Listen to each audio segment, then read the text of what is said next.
Nama saya Ade Armando. Saya adalah seorang calon legislatif dari Partai Solidaritas Indonesia. Saya akan maju di daerah pemilihan Jakarta 2 yang mencakup Jakarta Selatan, Jakarta Pusat, dan luar negeri, nomor urut 1. Ya, saya pada dasarnya semula adalah seorang dosen di Universitas Indonesia dan juga di Universitas Pelita Harapan untuk S2-nya. Saya menjadi dosen sejak tahun 91 tepatnya. Nah, selama Kanya menjadi dosen, saya juga adalah sekaligus misalnya saya pernah jadi wartawan, saya pernah memimpin LSM, saya menjadi aktivis media sosial, macam-macam. Saya pernah menjadi anggota lembaga negara namanya Komisi Penyiaran Indonesia. Jadi saya punya pengalaman panjang terutama sebagai dosen tapi juga sebagai orang yang terlibat dalam aktivitas-aktivitas yang terutama memperjuangkan kepentingan masyarakat luas ya.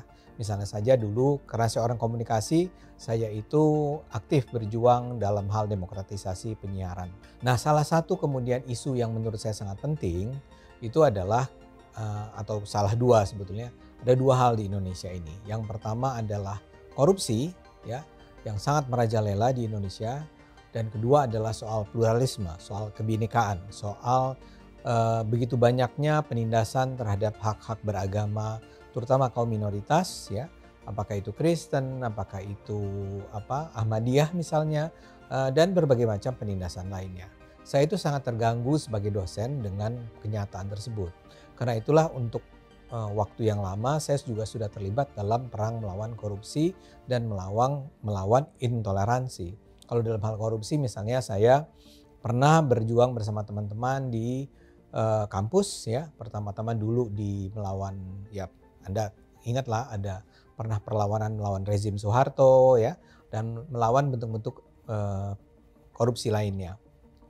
Tapi juga saya melakukan perlawanan di kampus sendiri di UI ya, melawan pimpinan universitas UI yang ketika itu kami anggap abuse of power gitu ya, korup. Jadi itu adalah perjalanan panjang di korupsi. Dan kemudian isu korupsi selalu saya angkat ketika saya bicara di media sosial. Saya sangat memanfaatkan media sosial. Saya aktif dulu terutama di Facebook, kemudian di Twitter, di Instagram dan seterusnya. Kedua yang juga menjadi pusat perhatian saya adalah seperti saya katakan tadi adalah soal penindasan terhadap hak-hak umat beragama, kaum minoritas. Bukan hanya umat beragama ya, tapi agama minoritas dan juga misalnya saudara-saudara Tionghoa. Saya merasa bahwa itu sama sekali tidak layak terjadi di Indonesia dan tidak boleh dibiarkan. Tapi dulu selama bertahun-tahun saya aktifnya ya di luar sistem. Cara terus-menerus melakukan perlawanan terhadap korupsi dan intoleransi.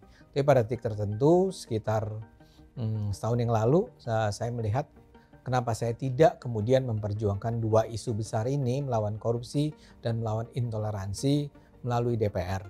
Dan ketika itulah kemudian saya berusaha mencari tahu dan mencari partai mana yang mungkin paling layak buat saya dan saya menemukan Partai Solidaritas Indonesia.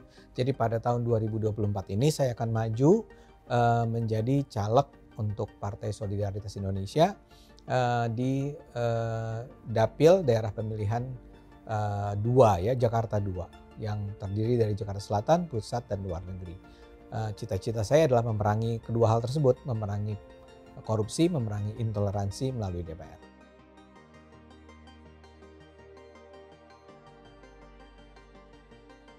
Pertama-tama yang saya tahu adalah bahwa banyak dari warga negara Indonesia yang berada di luar negeri yang bekerja sebagai tenaga kerja Indonesia di luar negeri itu yang mengalami perlakuan yang tidak pantas, yang zalim gitu ya, diperlakukan dengan tidak semestinya di berbagai negara.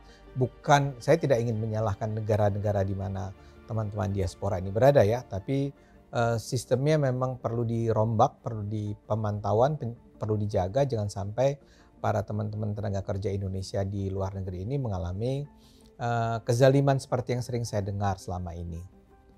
Jadi itu adalah satu persoalan besar yang saya rasa sudah berpuluh tahun ya terjadi di Indonesia. Dari dulu pun kita udah mendengar penderitaan warga Indonesia di luar negeri yang mengalami penindasan tersebut ya. Ini once and for all kita harus berhentikan, kita harus perangi. Kedua adalah yang dari sisi negatifnya lagi. Saya mendengar bahwa teman-teman di berbagai negara tersebut juga uh, ada persoalan dengan misalnya menyebarnya radikalisme di kalangan sejumlah kelompok-kelompok diaspora di luar negeri, dan itu juga harus menjadi pusat perhatian pemerintah dan DPR, harus dijaga, dicegah jangan sampai radikalisme itu berkembang di kalangan diaspora Indonesia.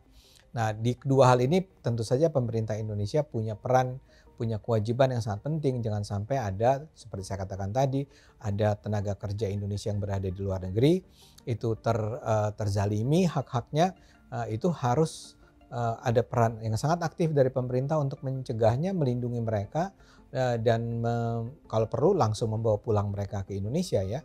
Saya yakin itu sangat bisa dilakukan oleh pemerintah Indonesia.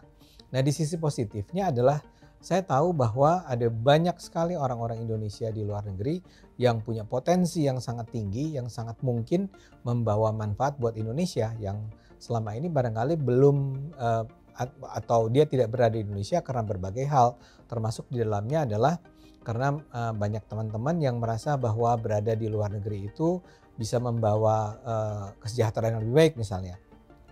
Nah, ini biar bagaimanapun, ini tentu saya tidak salah bagi teman-teman yang terus berada di luar negeri untuk mengembangkan karier mereka, kecakapan mereka. Tapi orang-orang terbaik Indonesia ini memang juga kita harapkan bisa ditarik kembali ke Indonesia untuk menyumbangkan kecakapannya, kemampuannya, keahliannya di Indonesia ya. Jangan sampai terjadi apa yang dikenal sebagai brain drain ya. Saya yakin teman-teman ya, atau saya berharap teman-teman juga setuju. Jadi kita harus mencari cara, bagaimana caranya agar menjadikan teman-teman diaspora yang berpotensi besar ini bisa kembali dan menyumbangkan pengetahuannya, kecakapannya di Indonesia. Jadi di satu sisi kita harus menjamin bahwa diaspora Indonesia di luar negeri itu harus terjamin hak-haknya, harus terjaga, harus terlindungi hak-haknya.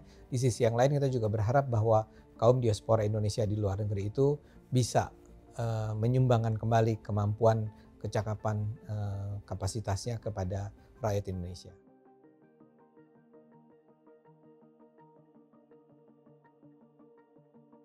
Yang pertama-tama harus dilakukan adalah memang membangun komunikasi yang baik dengan diaspora.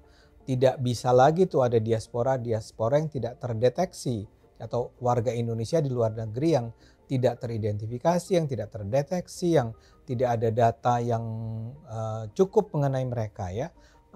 Teman-teman di luar negeri itu harus dipandang sebagai warga negara Indonesia yang kebetulan di masa tertentu itu sedang berada di luar negeri ya.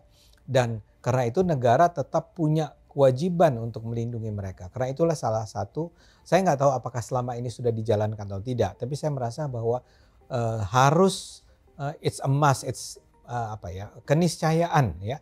Ada sebuah sumber informasi atau tempat komunikasi yang di mana kita bisa tahu apa yang terjadi dengan saudara-saudara kita di luar negeri, dan tempat di mana saudara-saudara kita di luar negeri itu bisa berkomunikasi dari Indonesia.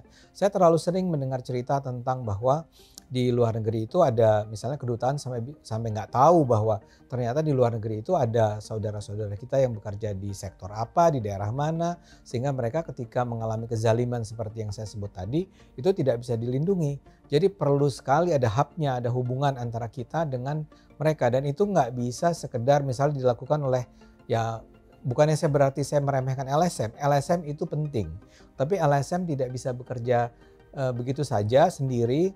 Karena pada dasarnya dia punya otoritas yang terbatas ya. Ini harus negara yang betul-betul berperan di sini ya. Karena itu perlu sampai ada. Saya nggak tahu selama ini misalnya undang-undangnya seberapa kuat dijalankan. Maksud saya undang-undang yang memang ada untuk melindungi nasib para diaspora, kondisi kaum diaspora di luar negeri. Kalau belum ada undang-undangnya harus dilahirkan undang-undangnya. Kalau undang-undangnya ternyata sudah ada tapi belum dijalankan. Kalau belum ada ya kita bikin. Dan ya DPR kan punya kewajiban, punya wewenang tepatnya untuk mengawasi pekerjaan pemerintah. Jadi perlu sekali bahwa mereka-mereka yang di Departemen Luar Negeri, tenaga kerja ya, itu diawasi oleh DPR, diminta bukan pertanggungjawabannya ya, apa yang mereka lakukan untuk melindungi saudara-saudara kita di luar negeri.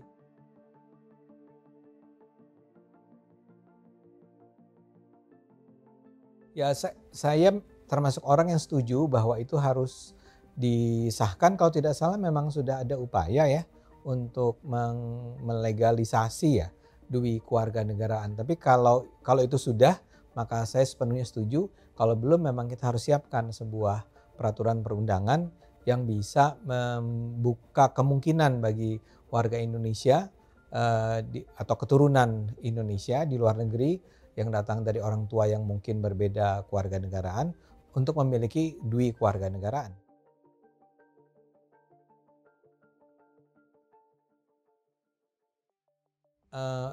Saya menganggap Badan Nasional Diaspora semacam itu diperlukan terutama untuk yang tadi saya katakan, semacam hub, semacam lembaga yang menjadi tempat komunikasi, tempat memantau, tempat informasi mengenai apa yang terjadi dengan kaum diaspora di seluruh dunia ya. Jadi sebuah lembaga yang khusus ngerjain itu, yang khusus kerjaannya adalah menjadi tempat di mana bagi para diaspora untuk bisa berkomunikasi, mengadu, bisa menyampaikan informasi atau menunjukkan bahwa di luar negeri itu ada begitu banyak potensi-potensi terbaik Indonesia yang tersebar di mana-mana. Ya intinya adalah tempat komunikasi, pusat komunikasinya. Dan itu kayaknya sih mengingat apa yang kita dengar terjadi dengan para diaspora, terutama tentang tenaga kerja Indonesia yang mengalami tadi kezaliman atau ya penderitaan di sana, ya penting sekali ada sebuah badan khusus yang menangani ini. Di luar yang soal tadi ya, soal bahwa untuk menjaga jangan sampai brain drain nih, orang-orang diaspora di seluruh dunia itu harus punya tempat di mana dia bisa